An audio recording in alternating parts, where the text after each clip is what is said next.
Motorheads, thank you for clicking on episode number 4, House Call with Doc Love on Race22.com. Today I'll be connecting with Brian Obiedzenski, a.k.a. Obi. Originally from the Long Island, New York area, now resides in Franklinton, North Carolina, and calls Southern National Motorsports Park his home track.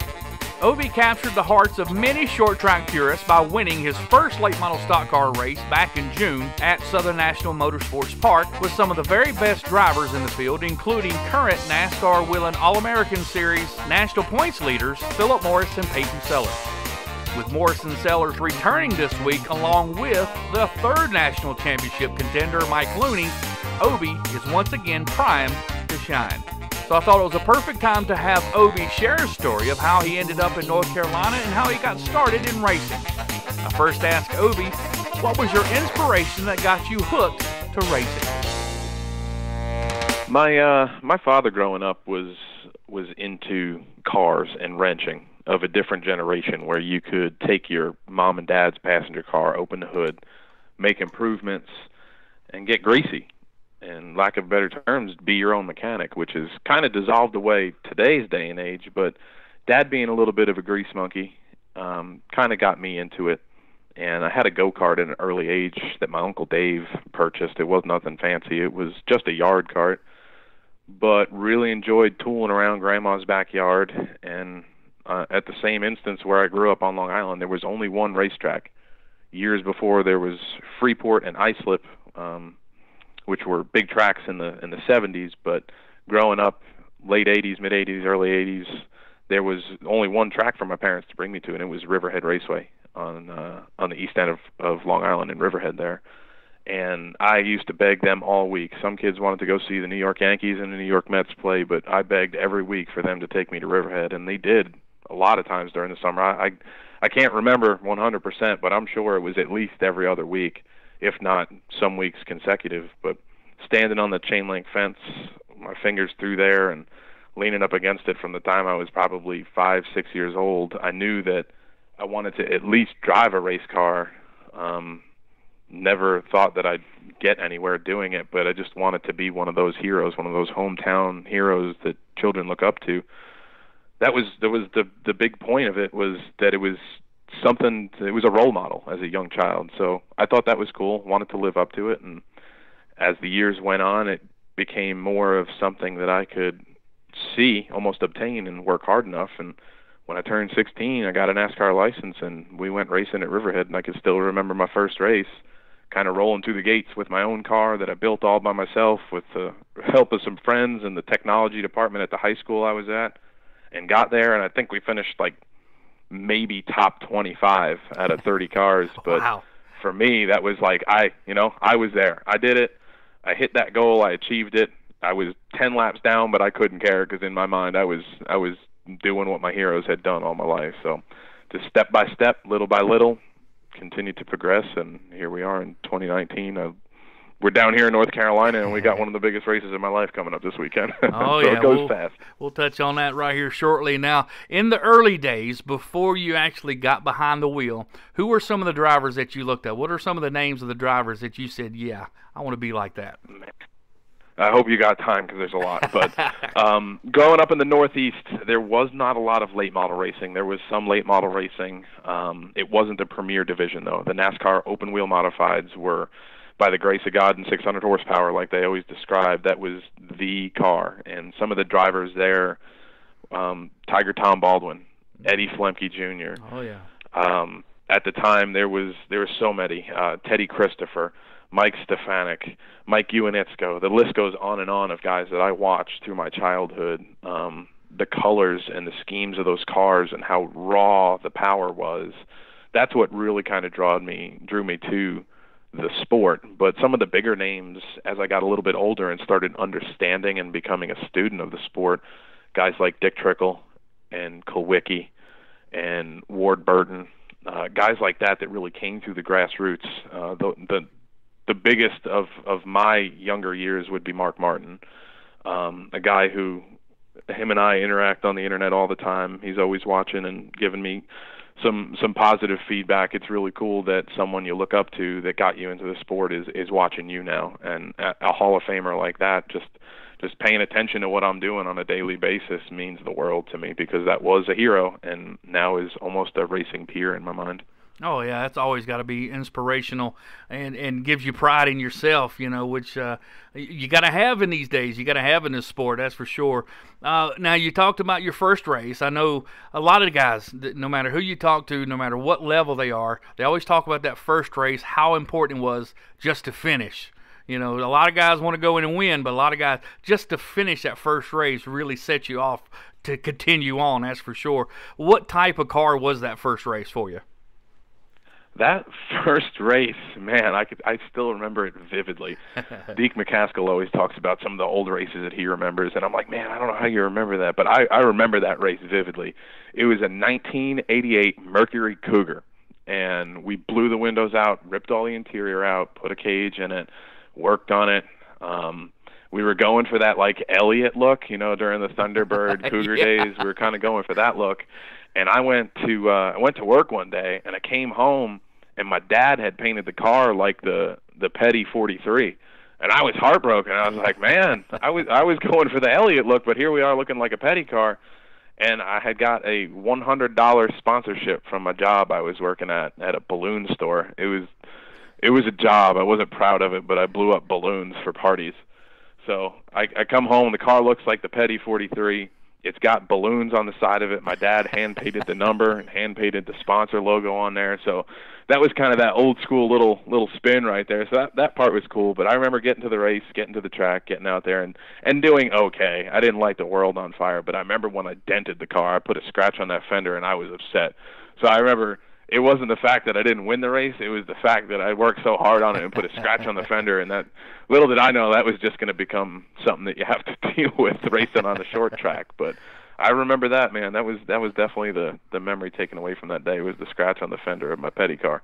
And then as we progress with your racing, years later, you get a little sweetheart who happens to come from a racing family. Talk about that a little bit. Talk about how that transpired.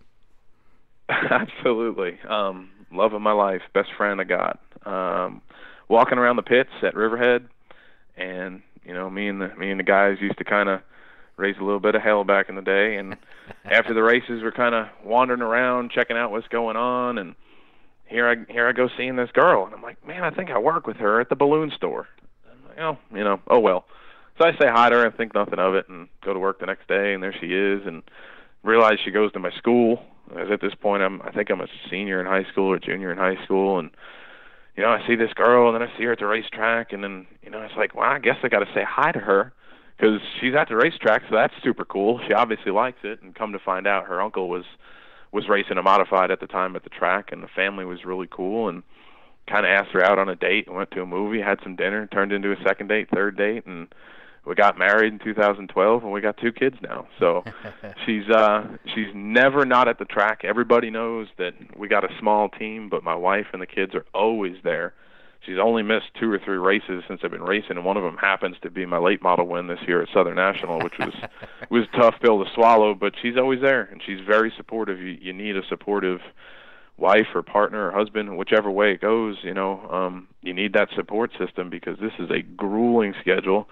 The summers are hot. Sometimes you need extra motivation, and having someone that's there supporting you gives you that extra push to go the extra mile to get the job done on race day. Oh, absolutely. And coming home and driving that car in after a hard race, if it didn't go your way, seeing your wife, which is your best friend, and your 2 kids, hey, whatever happened on the track, that's behind me, because you got your family in front of you and your support system, and win, lose, or draw, they're going to be there for Daddy. That's right, and my daughter she's about to turn 4 in September, but she still hasn't figured out the fact that when I get out of the car, it doesn't matter where I finish. Sometimes we're on the front stretch, and sometimes we're not, but wherever I get out of the car, she's got her little checker flag that Mike Diaz sells down there at the park, and Daddy won the race, Daddy won the race. That's the coolest feeling in the world, man. I could finish 10th place, and I still win because she's all excited that I'm just getting out of the car, and we get to go get French fries and ketchup. That's right. There you go. That's good stuff. Absolutely. Now, with her family racing in the modifieds, did you ever wheel a modified? Just as of recently, I did, but with the family, I was there to help another small team, and they worked their butts off, underfunded, all family out of pocket, and they held their own on that modified tour. I'm really proud of them. I was proud to be a part of it. But during those days, I was probably better suited turning wrenches and learning better than getting in the 700 horsepower modified at Nazareth or at Magic Mile. That probably wouldn't have ended well. But just recently, I went home, ran a modified at Riverhead, I guess about 3-4 weeks ago now, and that was a ton of fun. Kenny Southern invited me. He knew I was going to be home for a wedding. And he said, "Man, if you're gonna be home, come on out, get out there and race." And it was a blast. It was really cool to watch the suspension move up and down. And I was supposed to be paying attention to the cars in front of me. I'm watching the ARs, going, "Man, this is neat. Easy throttle linkage and everything." But it was a good time, man. Those are some amazing machines. What brought you to the Carolinas? Was it career, or was it just say, "Hey, that's where the racing is, on what I want to do"? What brought you to the Carolinas? It was a little bit of both.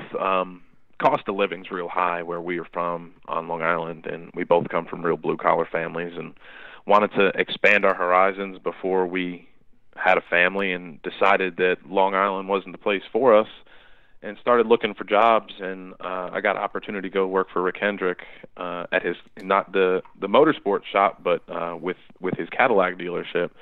So I went there for a number of years, and then found my way over to where I'm at now, which is Thompson Cadillac. So it was career driven. My wife is an elementary school teacher. Like I said, just American folk, blue collar, living the dream. I'm a mechanic. She's an elementary school teacher, and I've been blessed enough to drive a race car. But it was mostly fueled by looking to start careers in a spot that was better for us in our minds to raise a family. And North Carolina and the Raleigh area seemed like it was probably the best place you could throw a dart on the map. There you go. Well, I'm glad you came to the Carolinas. What was the first year that you drove a Charger or a limited late model, or when did you finally move up to that kind of division? That was the year I made the switch to Southern National. Okay. That was that first year. I was running 4-cylinder stuff for a while. I was driving a backup car for Eric Winslow for a little bit at East Carolina and at Ace and a little bit of South Boston, but had really only jumped full time into a ride that I was preparing myself there in 2016. I'm sorry, 2016 after the championship at Ace in the 4-cylinder. Yeah, and laps and when people, I've sat around and I've known Philip for a long time, before I got out of it and back in. I'm not surprised he's still racing and in great shape.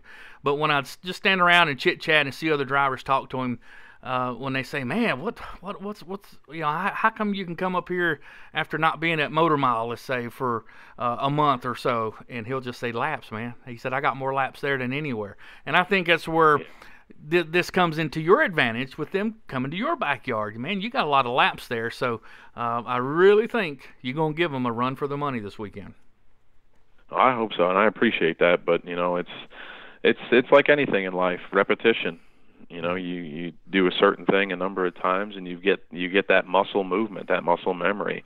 And I feel like I'm learning the track every time I go out there, and I hold a little bit of it in my memory bank. I know where some of the seams are. I know where some of the cracks are, and I can feel my way around there better and better every time I go out. But that's the same thing. There was drivers in the Cup Series that were good at flat tracks, guys like Bobby Hamilton, and they seem to excel at some tracks like that. And we've got our guys that are good on road courses, and everyone's got their home turf advantage. Yeah, absolutely. And Southern National is one of my all-time favorite tracks.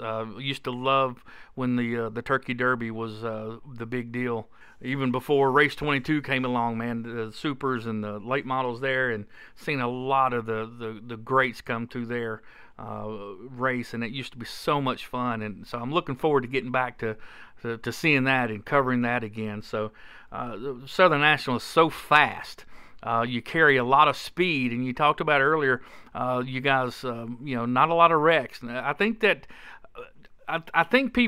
drivers will think before they take a risk at that track because it is so fast. I really think that has a lot to do with it. So you get a little more respect on the track because you only wreck a car once there in late model, because you will destroy it if you go out there and drive over your head. I think you could do that at just about any track. But I feel that the Southern National is so wide. You've got opportunity to go high or go low or go to the apron or duck down the pit road. There's plenty of spots to kind of avoid. And, you begin to learn the characteristics of the guys you're racing with too. You know, you can see things developing, and watch a couple rows ahead of you. But there's never really, like you said, you know, you're gonna wreck a car, you're gonna wreck a car. But most of the times when we're racing out there, especially in the recent past, it's been just fenders and bumpers. You know, which you're gonna have that at every track. But I think that's also a testament to the caliber of drivers that we've got at that track in the recent history. You got some really good guys that are really passionate about it and smart about it, know what they're doing, and don't destroy cars because no one wants to. Right. Flat out, no one wants to do that. That costs money, especially, you know, the guys. Oh yes, that are doing it does. themselves. It don't cost money. It costs a whole lot of it. Absolutely, but you know, you talked about being a small team and things like that. Are there some advantages maybe by being a small team, by you doing every inch of that car? So sometimes I think that's an advantage, because I see so many times when you get just a driver and something small happens, they don't know what to do. They either park it. It gives you a different appreciation. Right. That is one thing. But what it also develops is the skill to learn when I put a spring rubber here, or if I turn this bolt this way, and then you get back in the car and it's wrong. Oh, that was the wrong way. We're going to go the other way. But then when you can feel it, visualize it, and do it yourself, that's going to make you a better racer any day of the week in my mind. I'm sure there's people that would disagree with me, but I'm sure there's a whole handful that would agree with me. Yeah. And my take on that is the more you do on your own car, the more you're going to understand and allow you to feel with multiple senses that you've got what that's actually doing, handling characteristic-wise to the car. Absolutely, I agree with that. Without hands-on, I think you're really missing out on learning how to go fast, what it takes to go fast, and the big thing is any parent will tell you, if you just give your kid a car, they're going to tear it all to pieces. But if they earn it, they're going to appreciate it, and that's the thing. Same thing in racing. If you get your hands on it and you have to repair what you tear up, you're going to have more of appreciation for the equipment that you're racing, which turns into respect to the racers around you as well. Absolutely. I've already told my wife, if either one of the kids want to race, that's fine. And we're sponsored by a rivet gun company, but they will use a hand riveter like I did in my teenage years and pull 500 rivets on a race car so they understand what it's like to put fenders on. And with four arms like Popeye. Yeah, pretty much. A little birdie told me, you know, you talk about being a small team. A little birdie told me that, and I want to find out if this is actually true, that you had to get the wife to take her car out of the garage so you can get your race car in the garage so you can do some work on it. Yeah, I don't have a shop. I don't have a shop. Wife parks outside in the driveway, and the race car stays in the garage. I work out of a 20-by-20 garage. I've got limited amounts of tools there. I get unbelievable help from Deke McCaskill and Boyce McCaskill. I'm so grateful to not only be able to learn from them, but to call them friends, because they're amazing people. Meeting people when we moved down in the South was tough, but meeting extraordinary, special people that are able to help me, and the biggest thing is learning. Yeah. Being able to make the changes, learn it, and have Deke describe to me what's going on is so cool. You know, role model type guy, great family guy, and he's always willing to help me out. I don't know why. I still haven't figured it out. I really don't know, but we do the majority of the work right there at home. So I come home from work, I change diapers, I make dinner, do some laundry, vacuum. Extremely domesticated, I suppose, but sometime around 9 o'clock, 10 o'clock, I check out.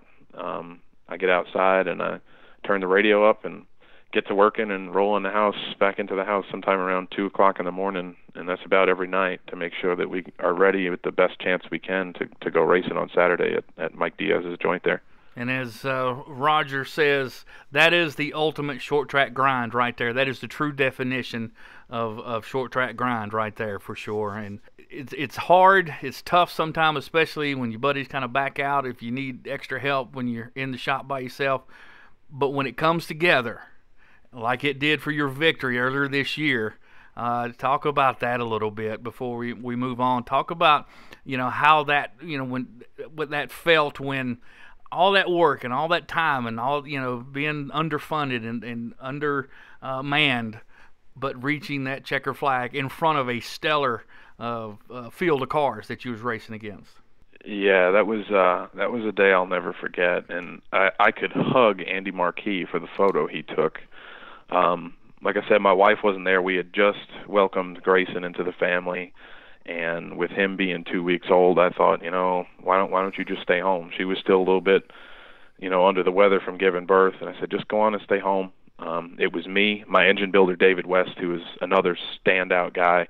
He's become like a brother to me. I love him. And Captain Ron DuPont, he's my spotter, and for lack of better terms, crew chief. We got a small crew, but I guess if there's two, we got to have a crew chief.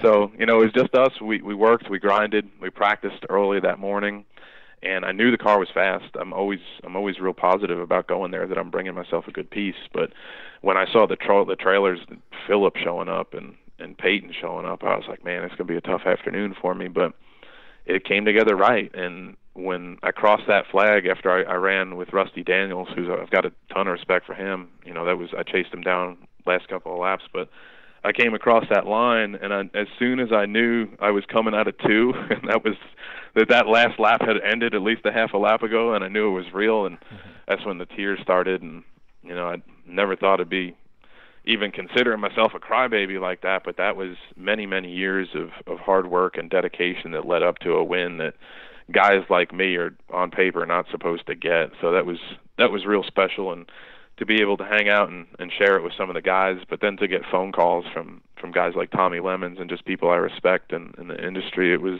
really special to me. And it still hasn't really worn off, and going into this weekend with the lineup that's coming out for national points, it's got the equation for me to be able to do it again. And I know I've put in the hard work and time. It's just going to come down to it's going to be a hot Saturday. It's going to be hot in the car, and as long as I'm mentally and physically prepared, I think we'll be in a good spot. But replicating that feeling, I don't know if I'll be able to do, because that was just super special for me.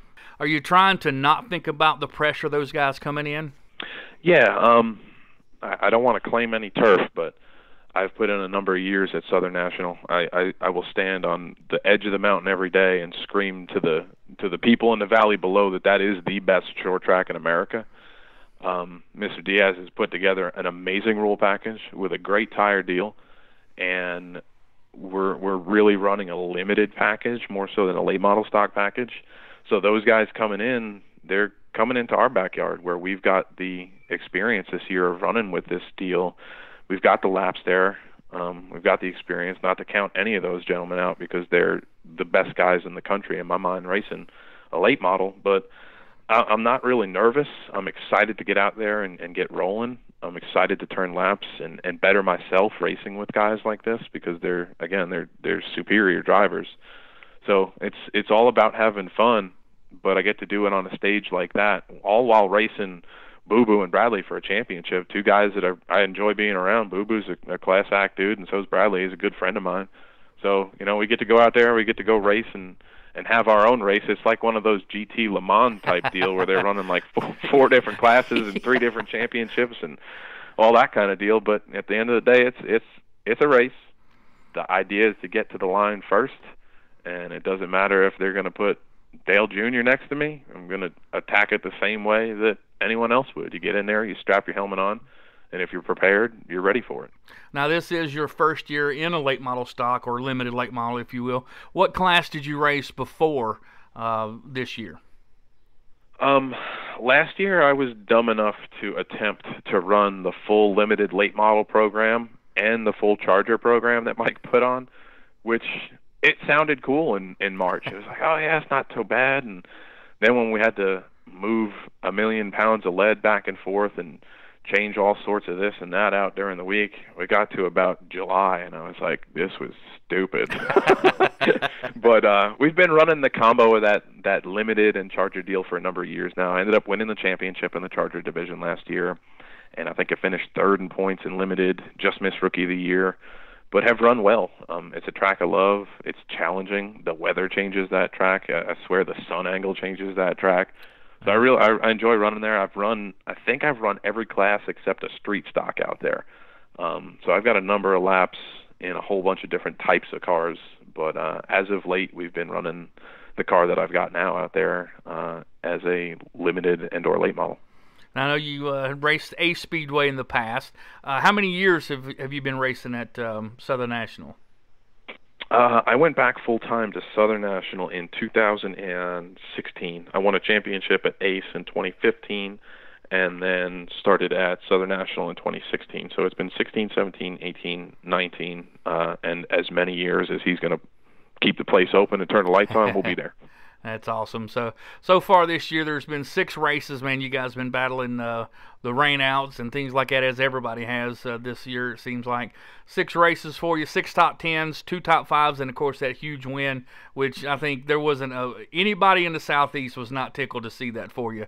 So, and I know all of us here at Race 22 was really excited for you. Let's see, and what I'm looking at is the competition level with this rules package.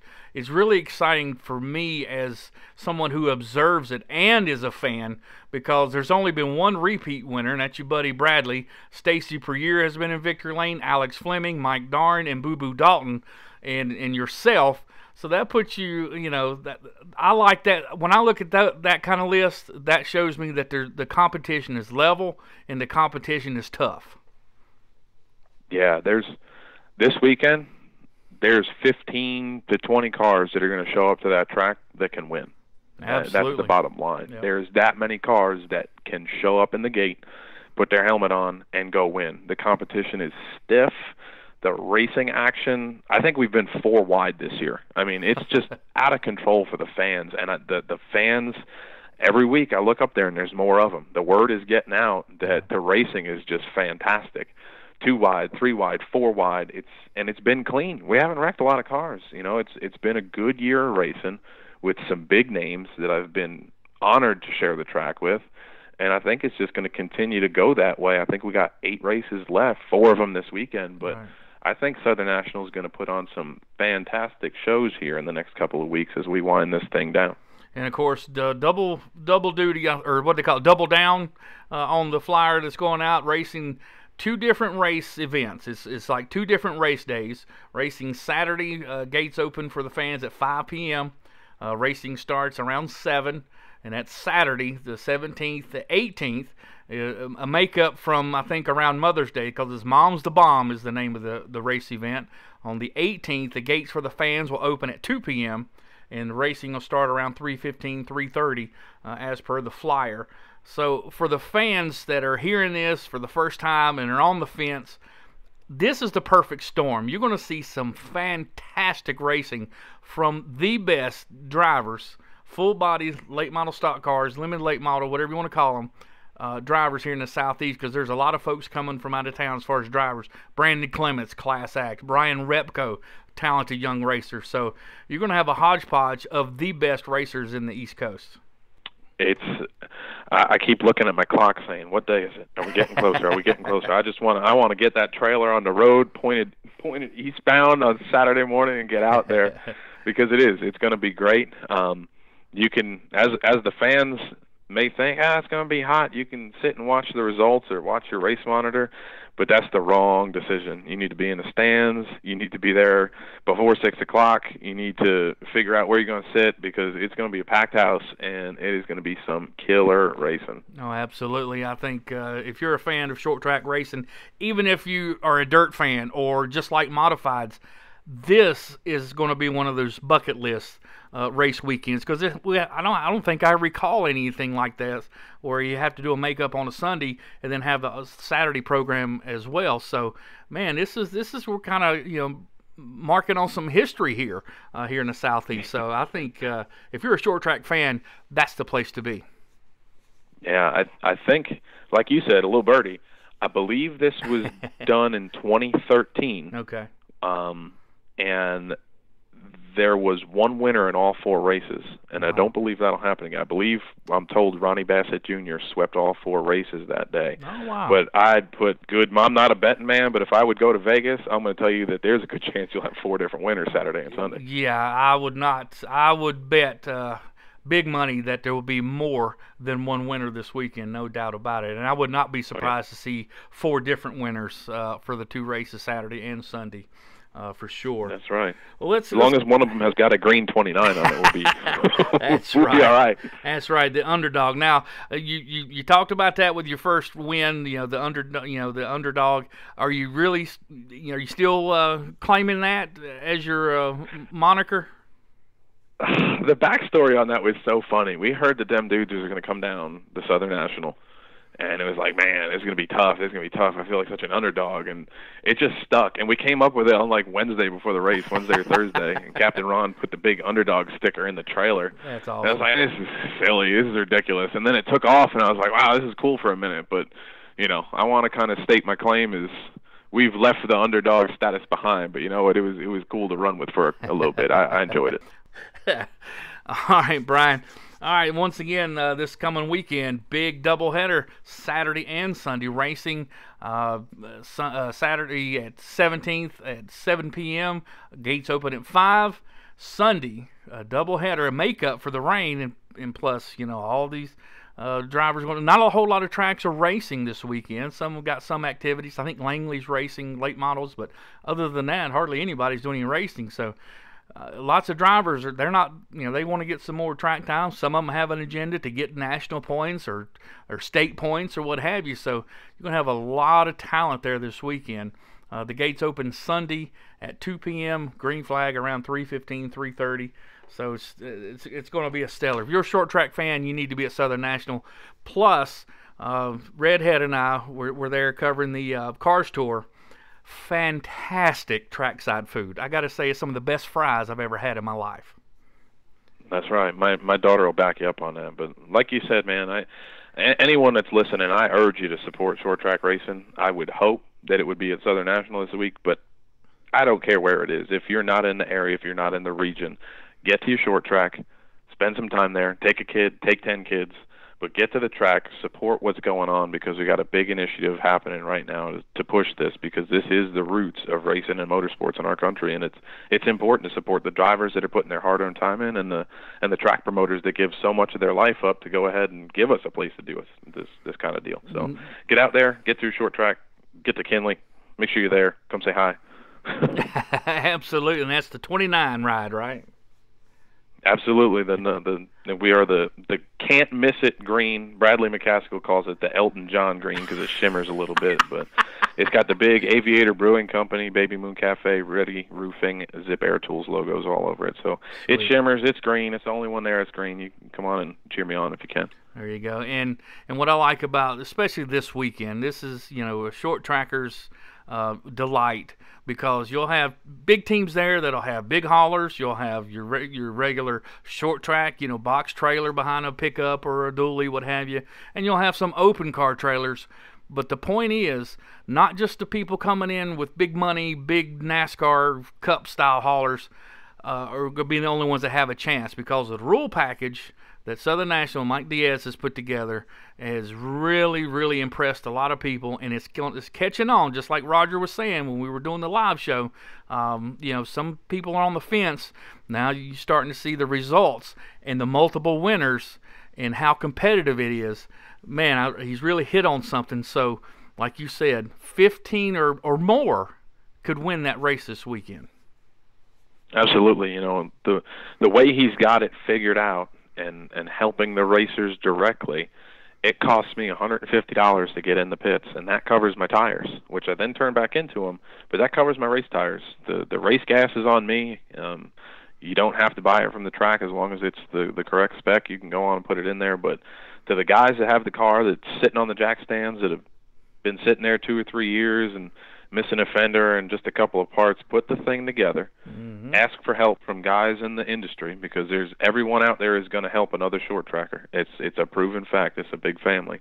Put those cars together, slap a number on that thing, get it in the trailer, drag it, push it there, however you got to do it, but get it to the track, because it could be competitive with the right amount of work behind yourself. Yeah, it don't matter what engine package you have. Their engine program is just got it pretty level, and you don't have to have the latest, greatest chassis, the shiniest, reddest, whatever chassis. It's going to be competitive, to a certain degree. I don't think you're going to go out there with the old, sportsman chassis from the 80s, but I guarantee you, if you have an older chassis, you could go out there and be competitive and be a front runner, no question about it. Yeah, we are running a 20-some-year-old chassis, but it's straight, and we've got the work in it, and we've put the blood, sweat, and tears into it, and we have found how to make it go lower and lefter, and that's kind of what you got to do. Lower, lighter, and lefter, and that's you can right. The 3 L's in racing, you got it. That's awesome. And I was wondering what type chassis, and you do have an older chassis? I do. It is a Townsend Oliver Racing Products car. The center section is, I think it's a 98 or a 99. It's got some updates to it, but they're a little bit old too. But Craig Oliver is willing to help me and pick up the phone, and when I got questions or need some parts, he's able to make them and get them to fit. And that's fantastic. Like I said, it doesn't matter if it's a year old or a couple years old. You can make a car go around any track you want to, as long as you're willing to put in the effort to it. Absolutely. Well, Brian, I've really enjoyed you, and looking forward to. I wish I could be there. I got to work this weekend. The old day job getting in the way of some good racing this weekend. But I will be keeping my eyes peeled to Race 22. I know Langley will probably have some live updates, Race Day Live, both days. Lots of pictures, and some videos. But if you're within 300 miles of this track, you need to be there, because it's exciting, it's fast, it's fun, the competition is equal, and that's what everybody wants. Everybody wants to see everybody with a shot to win. This is the perfect storm, so you need to get off the couch, get to the racetrack, Southern National Motorsports Park. Google it, look it up, however you ask your neighbor. You need to be there. I mean, I can't say that enough. I wish I could be there, but man, it's so excited for what Mike and his crew has going there, and I really hope this is as big as I think it should be. I really hope the fans support both days and the racers, and we want to wish everybody a safe race, fast race, and wish there could be 15 winners, but there's going to be a lot of competition there. So, everybody wants to measure themselves against the best. Man, this is going to be that kind of an event. Yeah, I've looked at the phone and said, all right, I'm closer. I can't wait to get out there. It's time to flip the switches, pull the belts, and put that thing in fourth gear, and let's go racing. Well, good stuff. Now, and you said just a little bit ago that it was a little hard to meet and greet folks when you came down here. What was so hard? I feel like I've got the gift of gab. I know I could run on, but I guess it was just trying to find out, was I going to go back to racing? I took a hiatus, and I didn't know anybody at the track. And, you start talking racing sometimes, even to people here in the South that aren't accustomed to it, and they're like, wow, I fish and golf. You got a crazy hobby. I don't know about all that. You go stand in the sun all day and then put on a snowsuit in the middle of June. I think I'm out on that one. So, once I found my way to some racers, that I bought a used 4-cylinder car from a cat named Eric Winslow, and kind of hit it off with him, and him and his family kind of hung with me for a little bit. And as I spent more time at the track, being a racer, you meet other people, and then just kind of in turn, I've made a long line of friends and extended family over the years now, from being at multiple different tracks and meeting people in the stands and as racers. So it was hard in that aspect of just kind of trying to find your way back into the racing world after taking 2 or 3 years off, and I struggled with it, but I've landed it with some good folks now. I was going to, I wondered if some of that struggle it wasn't a language barrier, was it? I mean, only when I go closer to Johnston County, North Carolina. They got some twang down there that I wasn't familiar with, and I needed to learn a little bit of it. But I never really carried a strong, thick New York accent. My wife does, and my mom, she's going to listen to this too, but my mom's got one heck of an accent. She sounds like Fran Drescher. Remember the nanny? That's kind of how Mom sounds. But I'm not laughing at Mom. I am not laughing at Mom.